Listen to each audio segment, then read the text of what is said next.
মাতিলে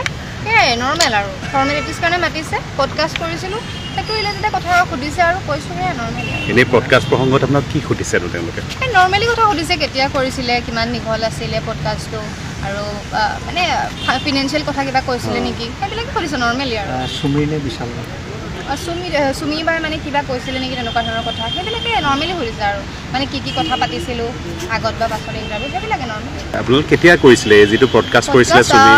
10 মাহমান হৈছে 10 মাহৰ আগত বিয়াৰ আগত কৰিছিল বিশালৰ নে সুমী আছে চুমি বিশালৰ একো নাছিল বিশালৰ নাই কৰা পডকাষ্টৰ প্ৰসংগতো আপোনালোকক সুধিছেনে পডকাষ্টটো কেনেকৈ প্ৰক্ৰিয়াৰে কি প্ৰক্ৰিয়াৰে হয় আপোনালোকে সুধিছে সেইখিনি সুধিছে কি সুধিছে তাতে নৰ্মেলি পডকাষ্ট কেতিয়া কৰিছিলে আৰু চেনেলটো কেতিয়া ষ্টাৰ্ট কৰিছে সেইবিলাক সুধিছে আৰু নৰ্মেল কথা আৰু বেলেগ একো নাই সোধা পোছা কৰিছে ফিনেন্সিয়েল বিষয়টো কি সুধিছে মানে কৈছিলে নেকি পডকাষ্টত তেনেকুৱা আমাৰ তেনেকুৱা একো কথা কোৱা নাই আৰু সেইবিলাকে পেড প্ৰমোশ্যন কিবা প্ৰমোশ্যন আছিল নেকি সেইবিলাক নাছিলে কাৰণ মই নৰ্মেলি যেনেকৈ গেষ্টক মানে পডকাষ্ট কৰোঁ তেনেকৈ আছিলে কোনো প্ৰমোশ্যন নাছিলে নৰ্মেল ইণ্টাৰভিউ আছিলে তেওঁৰ লাইফৰ কথা পাতিছিলোঁ ট্ৰলিং বা আগৰ সেইবিলাক কথা পাতিছিলোঁ নৰ্মেল কথা আছিলে আৰু একো পইচা চইচা লোৱাৰ সেইবিলাক কথা নাছিলে পুনৰ আপোনাক আহিবলৈ কৈছে নেকি এতিয়ালৈকে কোৱা নাই কিন্তু